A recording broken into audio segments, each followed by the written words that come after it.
Hey, Shalom, Shalom, Akim, of course, call Haloyim, Yahweh, Bahashim, Yahawashi, Bahashim, Kodash. Double honors to the apostles, bishops, and elders, a great millstone, everyone teach well. Peace and Shalom to the Akim out there and the elect, which the elect consist of the men, women, and children selected to make it out of here from the coming nuclear destruction, all right? I'm the brother Zayan Allah of the DC camp coming at you with another video. And this video is a continuation of yesterday's video, the return of Yahawashi and the UFOs. We actually did a video prior to the main video that we did the other day, but it got jacked up. It was all messed up. The phone was upside down. There was no sound, the whole nine. What I mean by the phone being upside down, the picture was casted upside down, and it was no sound. It was all types of messed up. So we ended up through the spirit persevering and doing a lesson again on the laptop. But within that lesson, I forgot to bring out this part that I brought out in the first video that got jacked up. And this is a book that even the apostles, the elder apostles, bishops, and older bros knew through the years, right? It's called, you said you could find it in the Bible, look, hell, stuff like that, which really, there's no place called hell as far as where you burn forever. All right, but obviously this is a Christian type of book, but nonetheless, where to find it in the Bible, the ultimate A to Z resource, right? By Ken Anderson. If I'm not mistaken, like I said, Ken Anderson, I guess he died 2006. When was this? When was this book? Off the Thomas Nelson Bible, it says right here. It's going into a little bit of the book. All right. Catalog 1996 by Ken Anderson, right?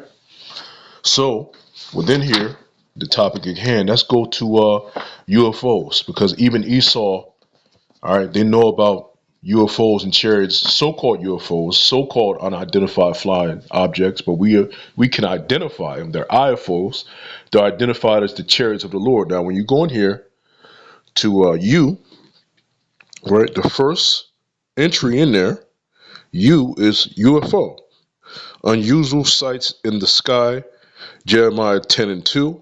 Wheels of Ezekiel's vision, Ezekiel 1:15 through 21. So let's look at Jeremiah 10 and 2. All right.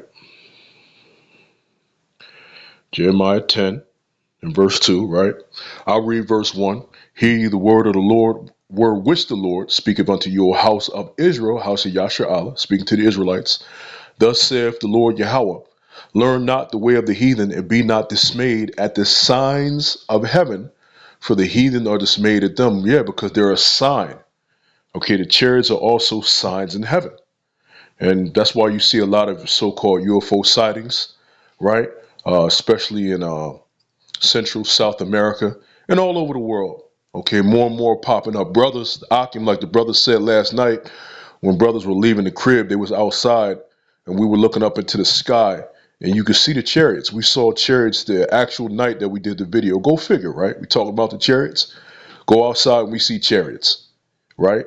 So it was chariots all over the sky, right? A lot of people think what they're looking at is just all stars. No, all right? There are chariots. As a matter of fact, the wise men, right? The company of wise men. And it said the star. The star appeared, right? This is Matthew 2 and verse 1. It says, now when Yahawashi was born in Bethlehem of Judea in the days of Herod the king, behold, there came wise men from the east to Jerusalem, saying, where is he that is born King of the Jews? For we have seen his star in the east and are come to worship him. You see that? We have seen his star, right?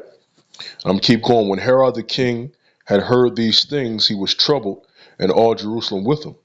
And when he had gathered all the chief priests and scribes of the people together, he demanded of them where Hamashiach should be born. Okay? And I said Hamashiach because that's the ancient Hebrew way of saying the anointed. Okay, the Messiah, which is the anointed. Christ is a Greek word that goes to Christos, which means what? The Messiah, the anointed one. Okay, verse 5. And they said unto him, in Bethlehem of Judea, for thus it is written by the prophet, and thou, Bethlehem, in the land of Judah, art not the least among the princes of Judah, for out of thee shall come a governor that shall rule my people Israel. See that? Israel. Right? Straight up, Yah, Shar, Allah.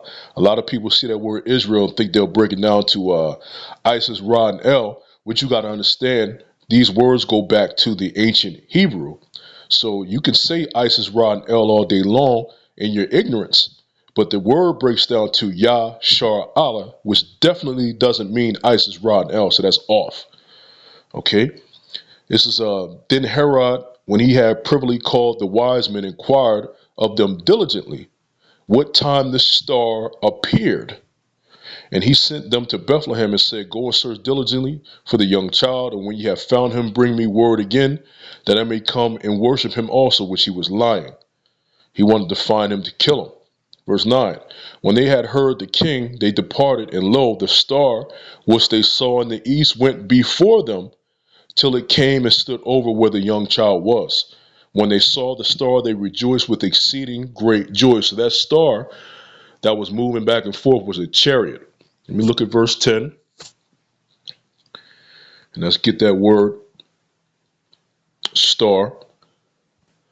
Okay. It says a star. A star as strewn over the sky, literally or figuratively. Star. See? Literally or figuratively. This wasn't an actual star. Okay, because a star, right, or a planet, if I have you with that, a planet, because the scripture says about the stars, right? When you go into what a star is, let's go to matter of fact, let's stay here.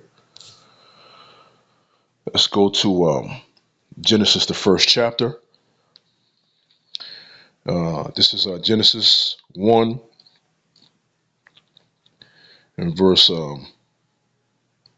around the time when he made the two great lights, right? So let's go, right? Verse 16. And Elohim made two great lights, the greater light to rule the day and the lesser light to rule the night. He made the stars also, right? You go here to a star. The word is Aka, Awa, Aka, and Aba. Kawakab. Kawakab. Notice it says a star, right?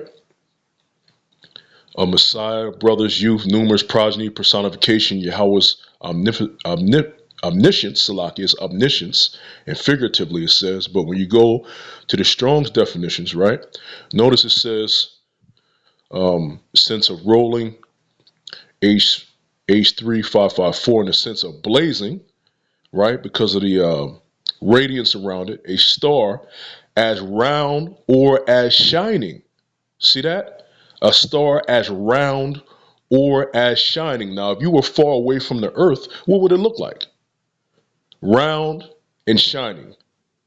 Far away, because the earth itself has its own light. Remember, when you go back to Genesis, the first chapter, it said, Genesis 1 and verse 3, and Elohim said, let there be light, and there was light. You see that? So the light was called day when you further look into it. So the earth itself has its own light. The sun is not needed for the earth to have its own light. Remember, it took thousands of years later for the sun and the moon to be made. That came later. All right, so the earth, when it was being made, right, it had that light around it. And I say all that to say, when you're far away from the earth, what is it going to look like? Right? It's going to look like a shining round object. All right, when Mars, every now and then they say Mars and Venus and stuff like that crosses paths across Earth, right? And you can see it. You know, every now and then, once in a blue moon, you see those articles. They say the planets are aligning and we can see them. What do they look like? Don't they look like stars? Right? But again, the stars are different planets. Right? But this particular star that was flying over them, that wasn't a planet that was flying over. That was a chariot. And the chariot stood exactly over where the child was. You know how hard it would be for you to have the exact location of where something was if it was an actual star in space, a planet in space over and over the earth. You know how hard it would be to try to line up where that position would be on the earth. All right, be hard, right? Because of the distance of how far away it is. But this particular star was a chariot and it was a lot closer. And the wise men were able to follow it and be over Yahawashi. I just wanted to bring those points out. That particular star that is talking about in Matthew, the second chapter, that particular star was talking about a chariot. And the chariots are in the scriptures. So we got the one in Jeremiah. Let's get the one in Ezekiel. Ezekiel 1. And we're going to go down to, let me see what it says. The vision of the four figures, which they were angels. So Ezekiel 1 in verse 14. And the living creatures ran and returned as the appearance of a flash of lightning. Now, as I beheld the living creatures, behold, one wheel upon the earth by the living creatures with his four faces. The appearance of the wheels in their work was like unto the color of beryl, unto the color of beryl. And they four had one likeness, and their appearance and their work was as it were a wheel in the middle of a wheel. And that's what the chariots look like. That's what the chariots look like, a circular disc, oval or circular disc, right? Like what a lot of people draw these chariots to look like, all right? And it says, verse 17, when they went upon their four sides, and they turned not when they went. They went all in all directions, and they didn't need to turn. Okay? And their rings, they were so high that they were dreadful, and their rings were full of eyes round about them four, because the eyes, you had many windows on the chariots, like you see in a lot of depictions of chariots. Okay, they have a lot of windows in it, depending on, you know, the creature and the UFO, the so-called UFO. How many windows is it? You know, hey, these particular ones mentioned in Ezekiel, they had a lot of windows. You see that? But guess what it shows you right here, right? It's talking about the chariots, the wheel within the wheel, and you have beings that navigate these wheels. Okay? Right, verse 19, and when the living creatures went, the wheels went by them.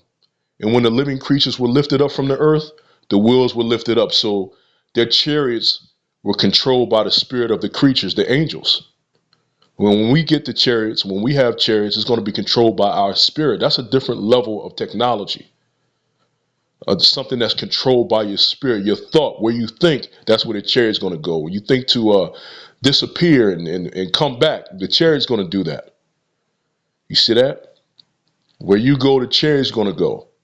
If you want it to go, it's going to be controlled by your spirit, and that's a beautiful thing. But I bring this up as to show you that even Esau, all right, knows that there are so-called UFOs in the scriptures, all right, and Yahawashi is coming back, right, in those clouds, right. The cloud is a code word for so-called UFOs, right. A cloud is another word for wheels. The cloud is another word for chariots, which that's what they're called, right? The Lord is coming back in those chariots, the clouds, to deliver Israel. All right, you go to Matthew? Let's see, Salakia.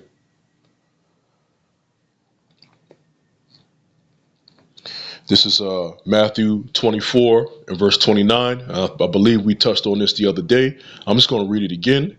Matthew 24:29. Immediately after the tribulation of those days shall the sun be darkened, and the moon shall not give her light, and the stars shall fall from heaven, and the powers of the heavens shall be shaken. And then shall appear the sign of the Son of Man in heaven, so in the sky. And then shall all the tribes of the earth mourn, and they shall see the Son of Man coming in the clouds of heaven with power and great glory. And he shall send his angels, right? And those angels was in those wheels, those living creatures that were in those wheels, right? And he shall send his angels with a great sound of a trumpet, and they shall gather together his elect from the four winds from one end of heaven to the other. So the angels are going to come in those wheels. They're going to go around the earth. They're going to gather the elect, right?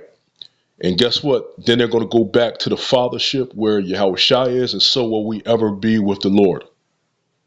All right? It's like up here, the little subtitle says the glorious return. It's going to be a glorious return. It's going to be a glorious deliverance. All right? That's why they're not going to be talking about the old deliverance anymore after this one. See how everything ties in? A glorious return. A glorious return is going to be talked about than the previous deliverance, because that glorious return deals with Yahawashi delivering Israel. So that deliverance is going to be different than the deliverance out of Egypt. And let's get that. Let's close on that. Jeremiah, if I'm not mistaken,